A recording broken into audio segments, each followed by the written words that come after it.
Yeah, things have changed. Globetrotters discover the world from home now. Concert lovers have become kitchen soloists. And quality time means family time, but full on.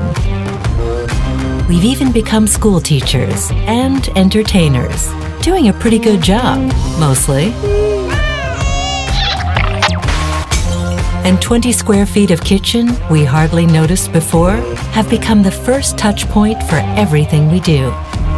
A little spot that makes a big difference, providing protection and a sense of style.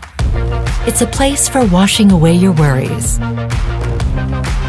where your kids bubble over with ideas, where plans are made watertight most of the time.